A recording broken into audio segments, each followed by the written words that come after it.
We're in week 2 then of this Ecclesiastes series, and Josh was going to work through chapter 2 tonight because I'm going to start at the end of chapter 2 next week, but instead I'm doing that tonight. So can you cut me some grace? Yes, you can. You can totally cut me at least that much grace. So Ecclesiastes chapter 2. Let's dive right in. And I don't have any pipes or other props tonight. Sorry, but this book is so it's just so great. It's just awesome. I'm really enjoying studying and being in Ecclesiastes. By the way, you can read it in about an hour, which means as we're in this over the next month and a half, you can at least read this thing at least 4 or 5 times through. And I would really encourage you to do it. It's one of those books that actually repays you more and more and more the more time you spend in it. Because you finish it the first time or second time you ever read it, and you're like, what on earth is this about? So you got to keep going for it. But it pays and continues to repay to spend more time in it. All right, let's just kind of reintroduce ourselves. Chapter 1, verse 1. This book contains the words of the teacher, the son of David, the king in Jerusalem. And what are his words? His words are meaningless. Meaningless, says the teacher, utterly meaningless. Everything is meaningless. What do people gain from all of their labors at which they toil under the sun? So we explored last week just this basic idea, the core main idea of the words of this teacher who remains anonymous to us. We're invited to come see the life from this Solomon-like teacher's perspective. And some of you have not meaningless, but what in your translations? Vanity. Others of you have meaningless. Some of you might have something like vapor or something. So this is the key to the whole book, is in understanding these key words right here. Meaningless or vanity or whatever about life here under the sun. If you grasp these ideas, you've got the basic idea of the book. Now, is meaningless, is good, all right, don't put it up there yet, Leah. Is meaningless the best possible English word to capture what the author's saying here? Well, yeah. I mean, it's as good as any. Vanity is another good one. It's decent, but just like in any language, no language has one-for-one correspondence between ideas and words in one language and ideas and words in another. So we're doing our best here. But how many of you remember the Hebrew word that's used here? Hevel. Hevel is used over 40 times here in the book of Ecclesiastes, and it means literally smoke. Smoke or vapor. Or vapor. Vapor, says the teacher. Everything is like smoke and vapor. And remember, he uses this to mean a couple different things. So let's get the slide up here. So sometimes he will use this word to mean life or something in life. It's fleeting, it's short, it's temporary, it's here today, gone tomorrow. But the teacher's also going to use this concept of hevel to describe how unpredictable life is. It's like it's ungraspable. We can all see that it's there, and it seems like life makes sense, but when I actually start the business of living and trying to get my hands around it and make it work, things don't go the way that I wanted them to go. And so what he's not saying is, here I am, I've surveyed everything, life has no meaning whatsoever. That's not what he means. He really believes life totally has meaning, and that meaning is bound up in God's purposes in history, and that God is going to wrap up history with a final act of setting everything right. He says that multiple times in the book. What he doesn't think is that you and I are always capable of understanding what that meaning might be in my life circumstances. I may not be always be able to make sense out of life and to get my hands around it, but that doesn't mean life has no sense. It just means I'm a small, puny human and I'm fragile, right? And I don't understand the sense that life has all of the time. Doesn't mean it has no sense. Okay, here's what we're going to do. We're going to explore tonight, not just one passage, but we're actually going to look at a theme through the book. Because this is a conclusion that the author is going to draw. Chapter 2, which Josh will now do next week, he's going to talk about how he just immersed himself fully in the pursuit of pleasure and wine, women, and song, and making gardens, and so on. And he comes to the end of it, and he finds that it was all a great weekend, but Monday eventually came. And it's over. And it's hevel, he says. Party all you want. Eventually, the weekend's over, and it's like fleeting. And you'll find that you haven't really accomplished anything with your weekend warrioring. Is that a verb? Weekend warrioring. I just made it one, right? And so he has this real kind of dour, down-sounding tone throughout the book. Hevel, everything's hevel. Everything's hevel. Everything you can imagine, everything you try, everything you're going to do. But then at the end of chapter 2, there's a huge shifting of the gears. Look at the end of chapter 2 with me. Chapter 2, verse 24.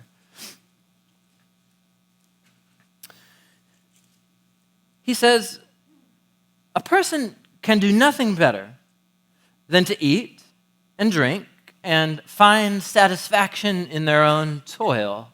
This, too, I see, is from the hand of God. Because without him, who can eat or find enjoyment? So we were going like down this really steep hill. Everything is hevel, everything you try and grasp at the meaning of life, you can't do it. Stuff happens in your life you can't control. You try and pursue things that you feel are going to give you purpose and meaning, and then they don't. Hevel. So here's what I recommend. Enjoy life. Right? Have a good meal, enjoy a good drink, and enjoy your work, because that's the gift of God. Wait, I'm sorry, which is it? Is life hevel, or is life an enjoyable gift from God? Which is it? Turn the page or go to chapter 3 with me. Go to chapter 3, verse 9. What do workers gain from their toil? I mean, I've seen the burden God has laid on the human race. He's made everything beautiful in its time, and he's referring back to the famous song that was made a time for this, a time for that, right? You know this? You know what I'm talking about? I'm not going to try and sing it, but it's that song, right? So God is orchestrating history, and there's a time for all of these different events in life, and God has set eternity in the human heart. You maybe have heard that verse from Ecclesiastes before, but he doesn't see that as necessarily a good thing. Because God has put in us a sense that history should have meaning and that this is all going somewhere and that there should be some transcendent meaning and sense out of all of this, but none of us can fathom what God is doing from beginning to the end. I mean, I sure can't figure it out all the time. Can you? Can you claim? So what should we do in light of the fact that we know there should be some bigger picture to our lives and to history, but none of us can figure out what it is? Here's what he says, verse 12. I know there's nothing better for people than be happy. Be happy. Do good while you're alive.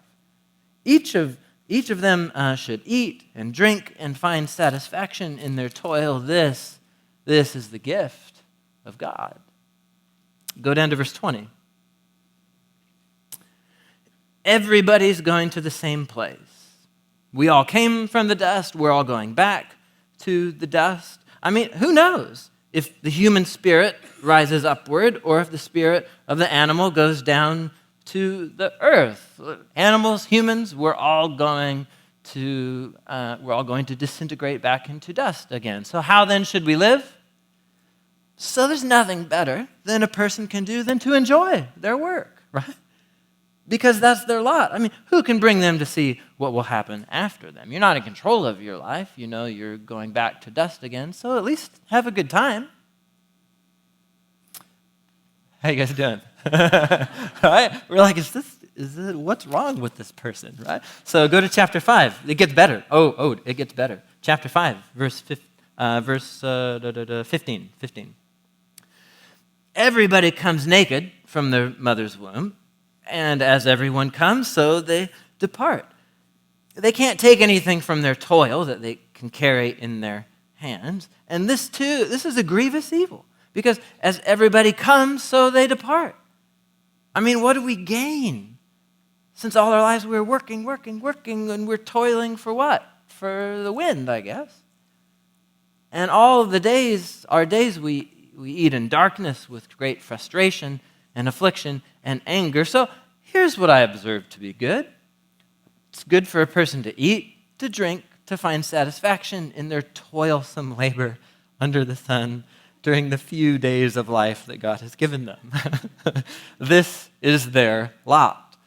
And even more so, when God gives someone wealth or possessions and the ability to enjoy them, to accept their lot and be happy in their toil, this is God's gift. It's God's gift.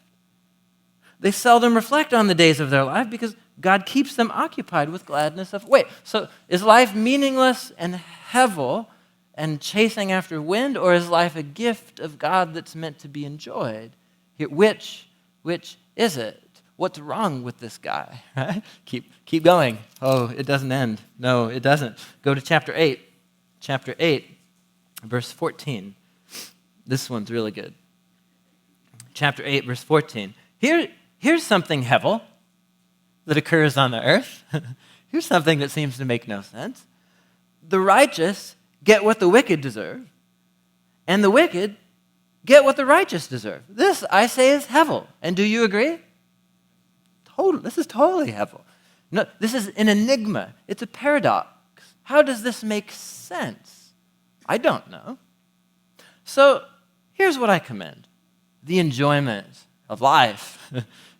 Because there's nothing better for a person to do under the sun than to eat and to drink and be glad. And then joy will accompany them in their toil all the days of their life that God has given them under the sun.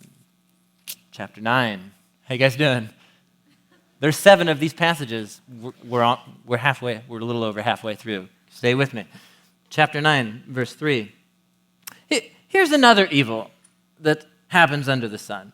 The same destiny overtakes everybody. The hearts of people, moreover, they're full of evil. And there's madness in our hearts while we live, and afterward, they all join the dead. It's his view of life here under the sun. So, verse 7. So go on now. Go eat a good meal with gladness. Yeah. And drink your wine with a joyful heart. God has approved of what you do. In other words, it seems that God takes special pleasure when people enjoy the goodness of life. Always wear white and anoint your head with oil, which I think essentially what he means is don't dress like a funeral mourner and you put some product in your hair. You know what I mean? Like, look presentable, right? Don't be like dour and be like the Portland depressed person with like messy hair and always wearing a black overcoat or something. Like, don't be that person, right? So, like, look presentable. Like, do your hair, you know? Look like you're enjoying life. And actually go enjoy it, right? Enjoy life with your wife whom you love all the days of this meaningless life. And here I think actually means hevel is like temporary, of your temporary life that God has given you under the sun. All of your temporary vapor-like days. This is your lot in life and your toilsome labor here under the sun. Last one, chapter 11, verse 7. Light is sweet, and it pleases the eyes to see the sun. However many years a person may live, man, enjoy them, all of them. But you should remember the days of darkness, for there's going to be a whole bunch of those. And everything to come, it's like a puff of smoke. So when you're young, be happy while you're young. Let your heart give you joy in the days of your youth. Follow the ways of your heart and whatever your eyes see. And some of us are like, sweet, I want to memorize that verse in the Bible, right? But then he qualifies. He's talking about enjoying every good thing that life has to offer. But he says, but remember that for all of these things, God's going to hold you accountable, right? Right? So your enjoyment needs to be done in the fear of the Lord and honoring him and so on. So he says, banish anxiety from your heart and cast off troubles from your body, for youth and vigor are here today gone. So enjoy them while you have them and remember your Creator in the days of your youth. Do you see a pattern here? We just walked from one end of the book to the other. Did you see the pattern? Hevel, smoke, vapor, death. You're all going to die. We're all crazy. We're all going to die. So enjoy life. All right? Like sit back, have some dinner with your friends. If you find a life companion, that's awesome. Just enjoy the days that you have, because the days of darkness are coming, and hevel and smoke, and it's going to be horrible, and you're going to be old and decrepit, and you're not going to know what to do. So enjoy life, because that's coming. And right? Do you see this here? Right? Back and forth, back and forth.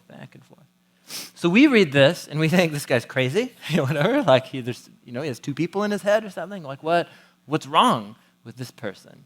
And what's happening here is that somehow the way that we see the world, this is an either or.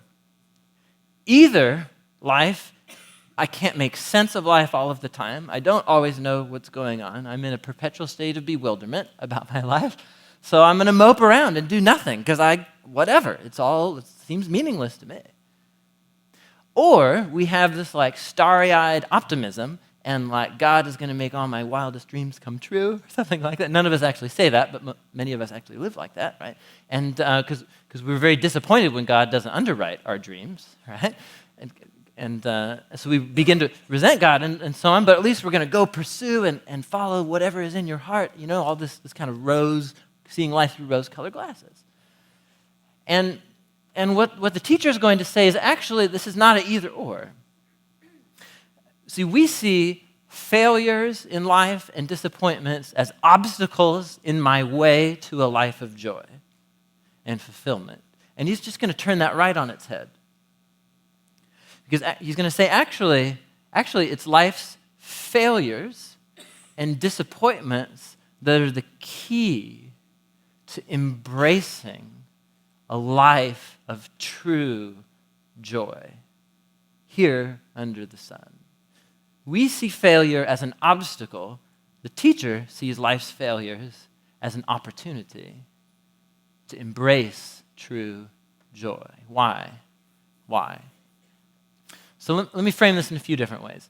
So I live by Franklin High School, up off of 50th and Division, and there's this park, like a public park, right, like kind of by the tennis courts of the high school and so on, which is kind of weird because it's a high school, but it's a park for all the little kids of the neighborhood, which means that it's one of those parks that's perpetually filled with high school students, like just sitting around on all the stuff that's for the little kids. You know what I mean? Like one of those kind of parks, whatever. So anyway, so we live a number of blocks away, and so I often take my son Roman up to the park to go play there. So he's a year and a half, and his whole life is climbing and slobbering and these kinds of things all over parks. And so we're going to the park one day. It's a school day, and the school's letting out. It's like 3 p.m. And so we're going down the sidewalk, and I'm pushing Roman in his little stroller. And so there's a few things. First of all, in the parking lot, I observe a small group of skateboarders. So, right, home team. So I like these guys, and I'm like, oh, cool. And they're like kind of skating around the parking lot. And then I can see they're getting ready to leave the parking lot. And so they begin to kind of skate out. And so, it's like the parking lot, then the driveway crosses the sidewalk out into the street. At the same time that this little group, 3 or 4 guys, is getting ready to go, there's a group of girls like coming towards me on the sidewalk on the other side of the driveway. And so I can see the look in their eye, and I can see what's going to happen here. So like they're going to race out, of the parking lot, and one of these guys, they're like want to do something cool to impress the girls, like as they go out into the street. And so I'm watching this with pleasure, like, ooh, what's going to happen here, And so how there's like in the city, Portland here, city sidewalks, and there's always that little grass patch, sidewalk, grass patch, and then the street. And so one of these guys, he starts pushing pretty hard because he wants to come at an angle and like jump over the grass patch into the street right in front of the girls. That's totally admirable. You know what I mean? Like he wants to score points or whatever. He wants to look good. And so we're watching, we're just, just a number of yards away as we go. And so this guy comes, and so he doesn't make it. He doesn't jump far enough. And so he's going, and he lands his back wheels in the grass. Does grass roll very well? Mud, dirt? No. So he just sticks, and then he just pitches right into the street, and it's like the shoulder grind on the asphalt. And he's got like his backpack on, and he does this roll and what have you. And so the girls now, they're not impressed. Obviously, they're laughing, or some are horrified, and so on. And so here's what I felt so horrible for what's happening inside of me. On the outside, I went like, oh, yeah. But on the inside, I had this feeling of like, that was so awesome, like so. And I had this kind of, I watched this happen with a little bit of relish inside of me, mostly because I resonated with this guy's experience, because precisely the same thing happened to me in high school, a number of different times. You're trying a trick in front of the girls that you like, and then you fall in front of them. Now, So as we were at the park or whatever, and we're hanging out, and I was really kind of working this over because, it hurts to fall like that. And then I was like, what's wrong with me? Why? So here's a moment. This guy's trying to make something happen in life. You know what I mean? Like, who knows his story? And this is his chance, you know what I'm saying? To make himself appear like he's somebody, in front of these girls. And it's we have a name for these moments in our culture. We call them fail moments, right? There's whole websites dedicated to these fail moments. You guys know what I'm talking about? The fail blogs and epic fails and so on. So it's someone is intending to make life go a certain way, usually to make themselves look better, and then they humiliate themselves in some horrible accident or something like that. And sometimes they're really someone gets hurt, but you're laughing. You know what I mean? You're like, we're laughing at this, and we make whole websites out of this. Why is that? I think there's a couple of reasons. One is it's a form of psychological displacement, because what we're really thinking is that could be me. I'm sure glad it's not. Right? So that's one thing we're thinking. But in another, it just exposes this irony in life. We have these ideas about how life ought to go, and we certainly have ideas about how my life ought to go, and the path and the course that my life is going to take. And then things happen in life that you simply cannot control. Right? So whether it's something serious like a tragedy, or something more silly like you fall on your skateboard, or there's a whole spectrum in between of things that happen to us. I had this plan, I had this career, I'm in this relationship, here we go, and then we have these epic fail moments in our lives. And we view those as obstacles to joy in life. And the teacher says, no, actually, that moment in that kid's life could be the best thing that ever happened to him. It could be. Because it could do two things. It could strip him of the illusion that he's actually in control of his life. And that he can actually make things happen the way that he wants them to. And the sooner we are stripped of that illusion, in the teacher's opinion, the better. The better. Because the more we're trying to hold on and control the outcomes of the events in our lives, the more we're going to be so myopically focused on the control of making things go a certain way that we're actually blind to the everyday moments of joy that present themselves to us. So we need to be stripped of that illusion. We also need to be stripped of the illusion that if I could control my life to go the way that I want it to and get the outcomes that I actually want to achieve, that then I'd finally take a break, I'd rest, I'd have satisfaction and fulfillment and joy in life. And the teacher is just he's deconstructing all of that too, because he sees these little moments of joy in life, like a meal or a drink or a walk with a friend. He sees them as merely pointers to some greater future joy, to a degree that we have never experienced and won't experience here under the sun. Would you go to chapter 5 with me?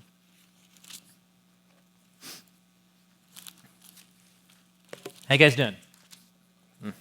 Good. Oh, Song of Songs, nope. What if I just started reading love poetry right now? Chapter 5, we read this, verse 16. As everyone comes, so they depart. What do they gain since they toil for the wind? Here we are working. Work is like what most of us do with most of the hours of our days. And so he comes along and he says, work, it's like a grievous evil. At least the way we experience work or different jobs at certain times in our lives, because we're working and often we don't know what for. Or maybe we have some goals that we're moving towards or something, but then something's going to happen to those, and then life will change, hevel will happen, and then all of a sudden, the thing that you're working for, it disappears, or she moves away, or something, or whatever. And then where are you? It's just like we're chasing after the wind. Not only that, work is stressful. And so all the days that we're working, we're eating during our lunch breaks in darkness. I don't know. There was one job I had the worst, most depressing lunchroom in the whole world. Anyhow, so darkness, great frustration, affliction, and anger. That's toil. That's work. So this is what I observe to be good, that it's good for a person to eat, to drink, and to find satisfaction in what? In what? What does he say? in your work. In your work. Well, wait, which is it? So somehow, there's two ways to approach any of life's same circumstances. If I'm a person that's clamoring for a certain outcome in my life, then what the teacher is saying is what's in store for me at work is frustration, anxiety, affliction, and anger in sitting in dark lunchrooms, right?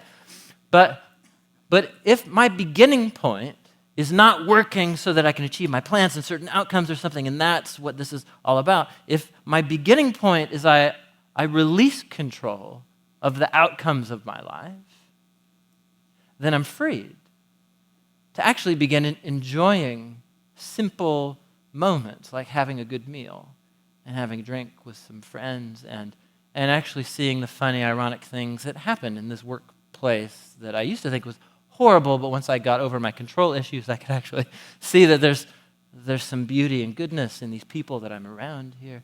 It's the same exact circumstances from two different points of view. And actually what he's saying is being frustrated with your work and finding that it's hevel is the key to finding joy. Are you with me? I have to look at my notes now. So what he's saying is that my ability to enjoy the goodness of simple everyday events like work or eating in the lunchroom, he says it's directly tied to my ability to see that I have no control over my life. And some of you that might be like, what? That doesn't make any sense to me. And that could be a sign that I still actually am working under the illusion that I have control over my life. But there are some of us who have been in a whole bunch of life circumstances where time or age begin to wizen you to the fact that you can have the most noble intentions and plans and goals. Life is almost never going to turn out exactly the way that you planned it. And that doesn't mean life is going to be horrible. It just means it's almost never going to work out exactly the way that you planned it. And for some people, that's the worst possible thing that could ever happen. But for some people, there's freedom. There's freedom there. So as I've been sitting in this truth, I thought I would have another week to sit in it. But to be honest with you, this truth in the book of Ecclesiastes is taking me to school personally right now in two different ways. And the first one is right here, like this thing that we call door of hope. So there, and Josh and I talk all the time about this. You may or may not be aware of this, but for people who start new churches or for leaders of churches, there's just like a whole industry of like books and DVDs and conferences of like take your church to the next level, you know what I mean, or whatever, like, you know, lead with power and vision, and it's and a lot of it's really really helpful, practical, and great. It's really great practical stuff for leading, starting churches, and so on. But if you ever, or as I've kind of been exposed to some of that, there's a strange seduction that begins to take place there. For church leaders, at least, especially if it's a person whose personality is wired towards outcomes and goals and making things happen in life, right? And so, and I've had this happen to friends of mine who are pastors, and I can observe the tremors of it even in my own heart sometimes, right? So here's what we're going to need to make this. We're going to like care about the poor more. We're going to make an impact in this city, making things happen. We're going to have 80 small groups by the end of the year. You know what I mean? Like we have these outcomes and goals, and then you realize like this is a church. It's the church. And what's the church? It's not a building. Not once in the Bible is the church connected with the building. The church is people. The church is people. Are people an outcome? Are people a goal? You know what I'm saying? Like, can you just make people do what you want them to do? You know what I mean? Like, no, of course not. Of course not. And so there's two ways you can go down that road as the leader of a church then. You can begin to see the people in your church as a means to an end. I'm going to take this church somewhere, and here's the power to do it, you know?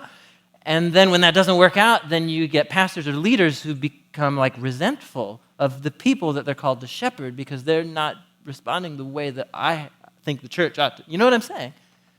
And the very thing that ought to bring joy, people, is the very thing that brings me grief and frustration. Because my starting point was, I'm going to make things happen. And we're going to take this place somewhere. But if my starting point is, I can't make Door of Hope do one thing. I have no idea what's going to happen like 2 years from now at Door of Hope. I can't control the outcomes. I can't make people do anything at all. I can kind of sometimes control this person right here, right? So, and not always in the ways that I would like, but I think I'm getting better at it as I follow Jesus longer. But so I can be in control of this person. I'm responsible for this. And so what I can do is release the outcome to God. That's actually not my burden to bury. It might bury me, right? But it's not my burden to carry, right? Like the weight of all of our collective destiny and so what we're going to do in this city. Like how presumptuous of me to think that I'm like should carry that or Josh or the elders or something. No. So we're people. And each of us has roles and responsibilities. If my starting point, we're going to make things happen, destined for disappointment and bitterness, anger, frustration, affliction, right? But if my starting point is, I have no idea where this thing's going to go, and I can't control it, I begin by acknowledging my powerlessness. I release the results to God. And according to the teacher, now I'm ready to dive in, to work, and to maybe actually have a good time while I'm at it. To see moments of joy because I'm not so obsessed with obtaining a certain outcome. The teacher in Ecclesiastes is taking me to school in this area. It's taking me to school also as a father and as a parent. And if you're parents, you will resonate with this. If you had a parent, you'll resonate with this. And I think that's everybody in the room to some degree. So one thing, so I have this 1.5-year-old, Roman, as I mentioned, and he's like a little caveman right now. He slobbers and grunts or whatever. He can't quite communicate yet. He's pointing everywhere. He's like knocking stuff over. He's always into everything. And he's happy about it. Like that's just kind of what he does. And so I have two responsibilities as a parent. One, I need to help civilize him to like the land of civilized people, you know? And we're reading this parenting book right now that says parents are ambassadors of the civilized world to these little cave people, helping them learn that grunting and slobbering and so on is not okay all of the time. So that's one of my roles is to guide it and to train him, right? That's very important that I do that. But so quickly and easily I can slip from guidance and training into control mode with Roman. And so like if he's like particularly ornery one day, which sometimes that happens or whatever, and so like I'll spend it's like a day off and I'm with him like a whole afternoon or something, I'll spend like the whole day just stressing about like, why does he keep doing that? Like I just told him not to go towards the plug 5 different, he's going again, here he is, little caveman, you know? And like, oh, don't get into that and so on. Or maybe if we're in a public place, it's even worse because I'm hyper aware of his caveman-like qualities and because he's going around running into stuff, you know, and I'm like, oh, sorry, excuse me, sorry. And I get into this hyper control mode of like, no, he needs to not do that. And sometimes it's necessary, sometimes it's probably unnecessary. And a whole afternoon has gone by, and what have I not done once? Enjoyed being with him. You know what I'm saying? Because I'm so stressed. I need to control what this kid does. And yeah, I need to guide him. I need to train him. But especially as Roman becomes an adult, I'll always have a degree of influence in his life, but I should never live under the illusion that I can control him. He's a person. He's a person. And so we have these relationships in our lives, and we want there to be a certain outcome. Where's this relationship going? Why does my mom always act that way? You know what I mean? Like, and we want to control the outcomes of these people, of these relationships. And it seems to me that what the teacher is saying is if my starting point is why doesn't this person do what I want them to do, you're just set up for darkness, frustration, affliction, and anger, according to chapter 5, verse 17. If my beginning point is I have no control over this person, I might have a degree of influence. I might have a degree of training or guidance in their life, but I have to release the ultimate. If Roman grows up and he loves Justin Bieber and going to the mall, I just have to deal with that. You know what I'm saying? Like, I just have to deal with it, right? And so I'll weep in my heart or whatever, but that's okay. Like, he's a person.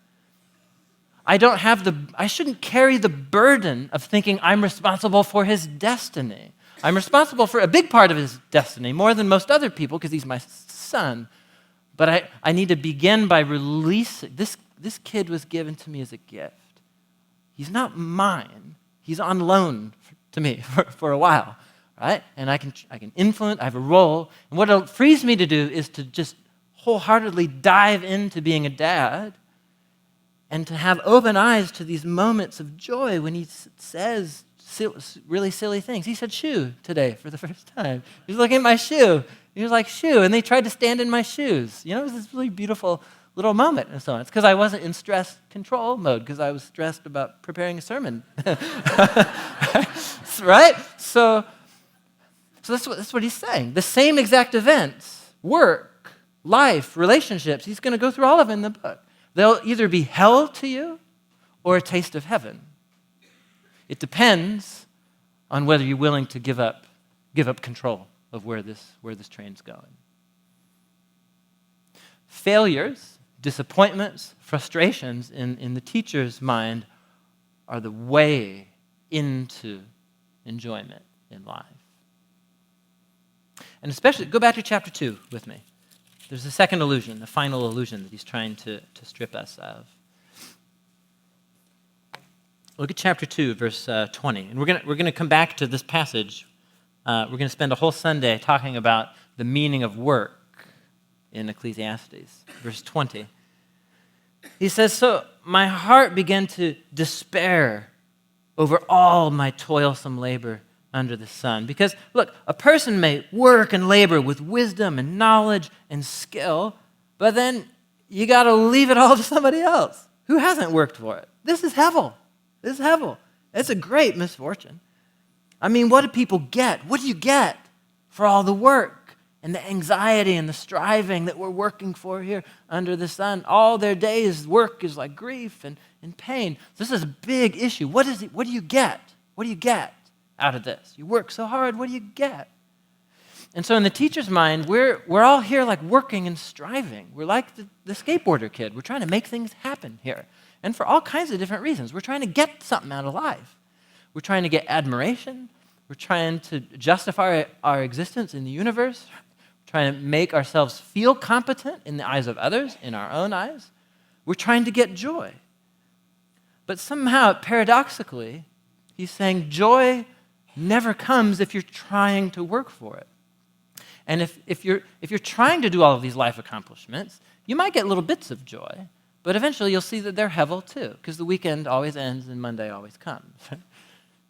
And so somehow he wants us to see that even the best that we can get are moments of, verse 24, having a meal, having a drink with friends, seeing satisfaction in our work. Joy.